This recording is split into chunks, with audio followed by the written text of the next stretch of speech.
Hello, my name is Oliver Idera. I am an advocate. Jambo, majina yangu ni Rufus. I'm a strategic consultant and a farmer at the same time. So we've been together for 5 years now. Yeah, which has been a blessing. It's been a wonderful journey. Yeah. We met in December 2014. We met at my friend's graduation party. Yeah, so I was serving the guests and he was among the guests. So that's how we first met. That was back in 2014 December when I attended her friend's graduation party. So when I entered the gate, it was an open setup. So when I entered the gate, I could easily see her. She was serving people food. And the moment I laid my eyes on her, I liked what I saw. And interesting enough, when I got the chance of being served by her, I felt that she's a nice person on the go. And then I liked the quantity of food that she put on my plate. Yeah. I think she served me at least 3 drumsticks. And I felt like that was a sort of communication. But anyway, she was jovial. She was talking to people, and I liked the aura and the demeanor from the first go. So it prompted me to be interested and want to know her more. He was regular. I noticed nothing. Really? I'm serious. I noticed nothing.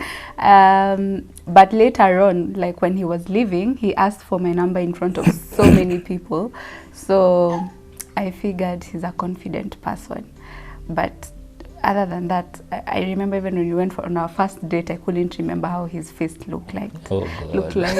Yes, because he just asked for my number and texted later. Like we met a month later, so I couldn't remember him. I met his family the first day that we met. He came to pick me up with his uncle who had come from abroad to come and see them. So he came and picked me up with his uncle, it was interesting, but it was okay. Then we went to South Sea, I think, yeah, and some place there to eat nyama. And his aunt came and his cousin. It was just a family thing. It was a family affair. But the it was first awesome. date, but it was okay. Yeah, I was fine, I guess. So yeah, that was our first date. So it was the first date plus an introduction to the family. Right.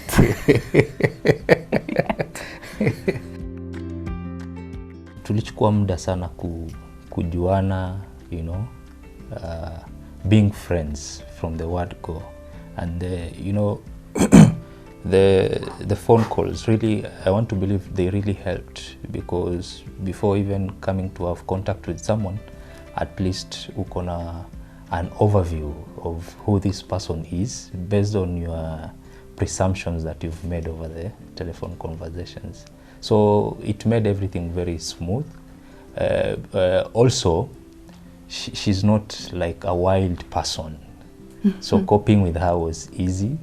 And then she could easily slide in my plans. I could also easily slide in her plans. At that moment, she was a model. She used to do a lot of zinaitwaje hizo runways ama zinaitwa nini? Yes. Zinaitwa nini? Yes. Yeah, so I will go to support her even when she was doing shoots for magazines and stuff. So hizo unaona alikuwa anapenda kamera kutoka kitambo. Yeah. Some of the qualities that I loved, nilipenda vile ni mtu anapenda kusikiza. Ukiongea na kusikiza, alafu hakukatizi katikati when you are communicating, And she will be very concerned about my day-to-day affairs. She will want to know where I am, what I'm planning, what I'm doing. You see, and coming from my background, I come from a family of 7 boys. So nobody cares, we are boys, nobody cares about you. Boss uko sawa, bro uko fiti, niko fiti. Story story imeisha. Sasa and also I'm a firstborn. Sasa you see my mother will concentrate on the other boys, the younger ones. Sasa mimi ile attention sikuwa napata sana. So meeting her, and then she gives me that kind of attention. She wants to know what I've taken for breakfast, lunch, of course dinner or supper. She wants to know, she will always call me or text me to say good night in the morning. So that kind of follow-up, I mean, really showed that, and the consistency in it also. Kanionyesha, huyu msichana kweli ni mzuri, alafu pia nilikuwa nafurahi. Yeah. So I'll pick up with the consistency. He was also very consistent with our dating relationship. I didn't have to guess where he was and all those things. He always, you know, he was always honest, and he answered my questions, especially about where he was anyway. But yeah, he was honest, he was consistent through our dating life, and he's a very calm person, which I loved and adored, because you know, I didn't want someone who was always, you know, pressuring me into doing anything. So he was very calm, he was cool, he was collected, and he was also responsible. Him being a firstborn, I could see how he was taking care of his other siblings. And yeah, and his house was always very clean. That's something I always stress. So, yeah. So I really loved that he was responsible in that aspect. Yeah. So he was good to me. He used to encourage me anytime I was low, and he was a very good support system. Yeah, he was my number one fan, which was very nice.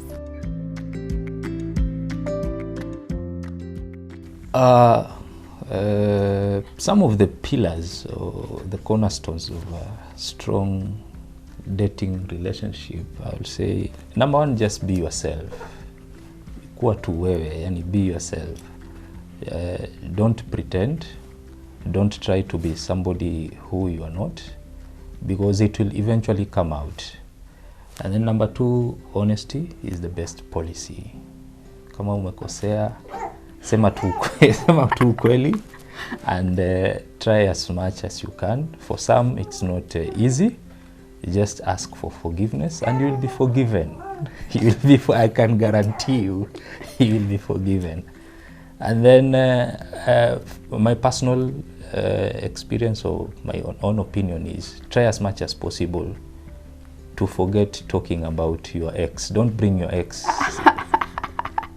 in your conversation. I don't like it.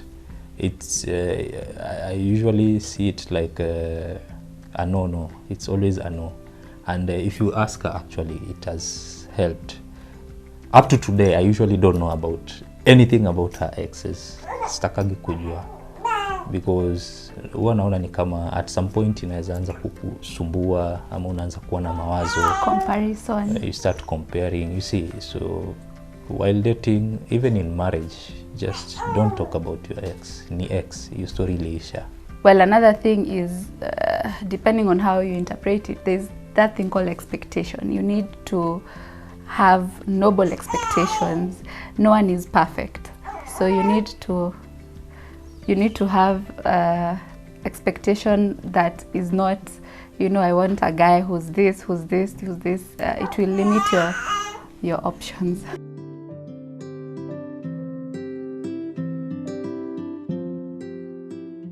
So how did we get to being a lifelong partners? That was after 4.5 years thereabout. I felt the need now, after dating for quite a while, we need now to settle and start our own family. Considering most of the things had checked, unaangalia qualities of somebody whom you are ready now to commit and to live the rest of your life with. Somebody who will be your true cheerleader, your true support system. Through thick and thin, they will always be there. Mtu ambaye anaelewa si kila siku mtakula kuku na biriani ama pizza. Ako tayari kula sukuma na ugali na matumbo, you know. So when all that is checked, and of course your family is also very comfortable with that person, because the family is also key. In as much as people say marriage is just between the two of you, but at the back, you know, there's the backstage. There are things that are going in the backstage, and that is your family, because you'll always talk to your mom, your dad, your brothers. Hata mkikuwa na mashida saa ingine, you'll always involve them. So wao wakikuwa comfortable, because now we are one family, then you move on now to the next big step, which is marriage. My mom always tells me, someone always has weaknesses, so you just need to know their weaknesses and then figure out if you can live with them for the rest of your life. And I figured, yes, I can take what I had seen, the weaknesses that were there. I will be able to cope with them for the rest of my life, because well, you're told don't enter into marriage expecting someone to change, because, you know, believe them when they show you who they are in the first instance. And so I was able to deal with the kind of person he was, and I was comfortable with it. It was not a stressful situation. So yeah, that's what made me see that I have decided to, you know, marry him. And I figured he'll be a good dad to our children because of how he took care of his siblings. Being a firstborn, he was more responsible. He was responsible, and yeah, I figured if I'm not there, he'll be able to take care of our children. About the wedding, wacha mama seme. Of course, he'll have to say he has his view on how the wedding was. The wedding was okay, I guess. Was it okay? Was amazing. It was okay. First of all, we planned the wedding just the both of us, which was really good for both of, which was really, I will say it developed our relationship, because we were able to, you know, communicate with each other. Our wedding is a very stressful, or let's say not stressful, it involves a lot of factors that you have to look into: finances, what your preferences are, or what you've always dreamt of when you're a little girl, and, you know, with how you need to plan. So we did just the both of us. We didn't involve our friends much, or like we didn't have a committee. So we were able to sort of understand each other under pressure. We were able to know, you know, we were able to compromise. So we learned about each other so much during the wedding season, the wedding planning season, and it went well. So our wedding was beautiful.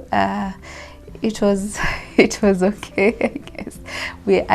I loved it. Of course, there were a couple of issues that, you know, as a bride you'll always notice, no one else noticed, but overall it was okay. It was an amazing experience to get married to my best friend. So and it was, you know, finally you've dated for long, and you're like, you know, finally, you know, once that dating journey ends and you're married, you begin another one where, you know, it's other things. You're able to now move forward and start thinking about, you know, what your life goals are, your investments and all that kind of thing. So we're able to close the chapter on the dating life and start marriage, and it's nice. So like you move forward. So it was a forward decision for me.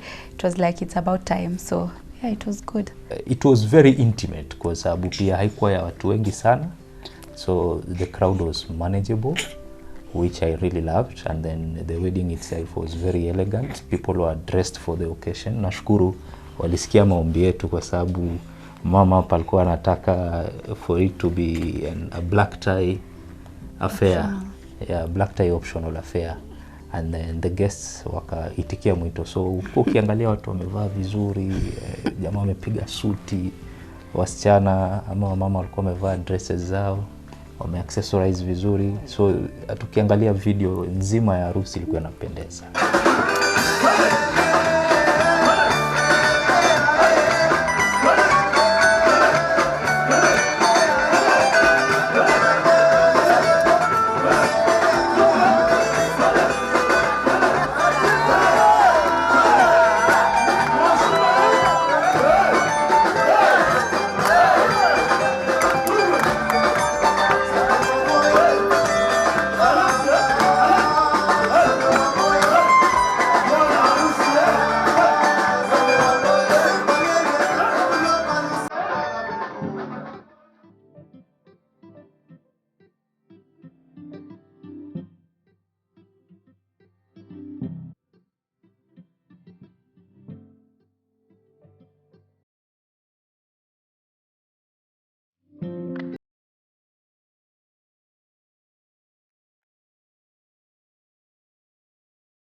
marriage is pure bliss if you're married to the right person and you have the right partner. So far, it's been an amazing journey, clearly. So it's been good. And I think I will say learning about each other never ends, because also as time passes by, people adapt, people change. So it's like we're learning about each other each and every single day. And marriage has really made me feel, you know, settled. It's made me have like a peace of mind, especially as a woman.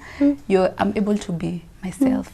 I'm not saying I let myself go, but like I do not have any insecurities with my body, with how I look, because I always have someone who is affirming me, who's telling me I'm beautiful, who's, you know, no matter how you look like in the morning. So it's peaceful, it's calm, it's beautiful. It's just everything that I had imagined since I was young. That's what I would say. Marriage, first of all, it's the beginning. I'll say it's the beginning of a family, and also of a lifelong commitment between you and your partner. So far, my experience is awesome. Nimependa kuanzia mwanzo mpaka sasa hivi. Ngaje kuna changamoto hapa na pale, unajua si kila siku tu ni mkate na siagi. Lakini kati ya hizo changamoto unapata kwamba ndio zinatuleta pamoja. Kuna siku utafuriwa kwa sababu umekosana hapa na pale. Lazima mtakwaruzana, of course, lazima. Lakini vile mnavotoka pale kwa uko kukwaruzana ndio muhimu zaidi. Manake utapata kumwelewa mpenzi wako ama mke wako zaidi, na yeye atakuelewa zaidi, especially trying to understand their perspective of how they think, how they want to communicate, how they want things to be done. In most cases utapata pengine muna clash, wewe unataka A, yeye anataka B, but that compromise of we can settle for C or D or E is very important, and that's what makes you very strong. Kwa sababu katika yale makwaruzano, in those arguments, I came to realize that there is no winner or there is no loser, because we are working as a team. Sisi ni timu moja. So tukishinda tunashinda sote, tukishindwa tunashindwa sote, tunakubali matokeo na tunasonga mbele, unaona. So hizo ni vitu ambazo pengine hata wakati tulikuwa tuna date ulikuwa huzioni kwa sababu hamuishi ile pamoja, lakini sasa mnaishi pamoja, it's a different ball game. Mambo yanakuwa tofauti. Mtu unalala naye, unaamka naye, uko naye tu saa yote. Sasa kama pengine ulikuwa hauko comfortable, ndio maana amesema being friends is very important. So ukitransition now to marriage, huyu mtu uko naye saa yote, lazima ukue comfortable in front of that person. When your partner calls you, always pick your phone. Haijalishi uko wapi, uko kwa bar, unafanya nini, chukua simu. Or when you miss the call, you call back. You call back. That boils down to communication. Trust. And it also builds trust in that relationship. And that also, in a way, translates to intimacy. Ni muhimu sana kuchukua simu. Usikatai kuchukua simu. Or respond to messages, I guess. It will eat. And then make sure you're also, you involve, I think your friends and family are very key. She'll meet his friends, he should meet my friends, his family, my family, and then make sure, you just know what kind of friends he has, because at the end of the day, his friends are the ones who are the biggest influence in his life, and they will still influence your marriage. Meet his friends, hata kama ni wale wanakuita shemeji and they know you are 5 of you. Just, meet the friends. What she's saying is make sure your friends strengthen your relationship. Yes, of course, by seeing what kind of they are, you also know about your partner more.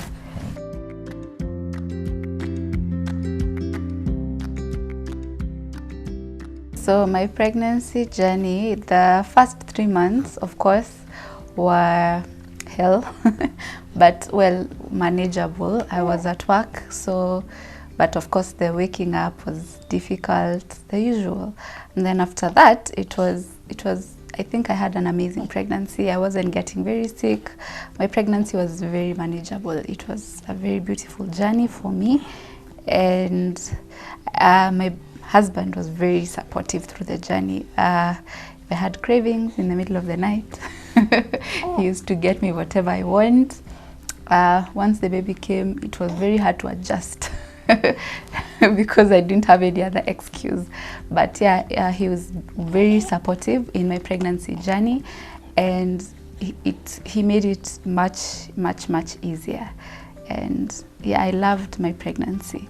But well, towards the end, you're like, you know, the baby should come now. But yeah, it was a beautiful journey. Yeah. Mimi najua kwa nini amesema the pregnancy was beautiful. In as much as kuna hizo nataka sijui nini nataka saa nyingine alikuwa na bo. What? Lakini kando na haya matokeo ya ujauzito, kuna haya matokeo.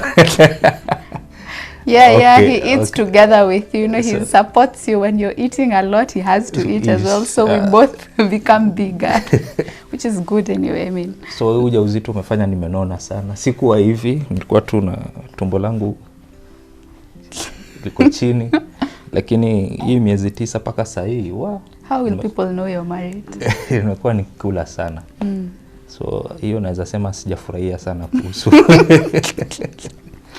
I would like to say that our dating life and our marriage life was very easy on me, and it was I think everything that I've ever wanted. You always dream about, you know, what kind of man you're going to marry, what kind of partner you're going to have, will your marriage last? Those are always doubts that you have in your head, and I feel like I no longer have those doubts. I am sure that my marriage is going to work. Marriage works. Because I have a supportive partner who is willing to listen, who is willing to do everything that we can do, you know, to make our marriage work. And I appreciate that. You're helpful, you're loving, you appreciate me every single day. I do not have to worry. My heart is at peace. And I want to thank you for that, and thank you for being my best friend, and you know, for always being supportive even in the difficult times, and for understanding the kind of person that I am. So yes, I love you, and it will be for forever.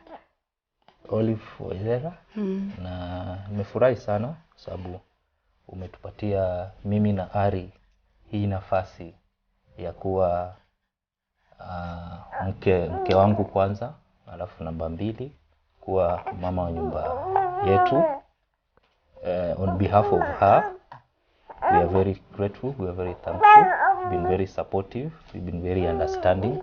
Kumekuwa na maamuzi having very huge decisions in this family, both emotional, both financial, both spiritual. Na amekuwa very supportive. I think that's the pillar of this marriage. The support system is like real and very true. Na umeionyesha again and again and again. So I'll say God bless you, and I love you forever. Me and Ari are here to support you also in your dreams. Wacha kuekue kwanza. And then now you can go and conquer the world. We'll be there to support you.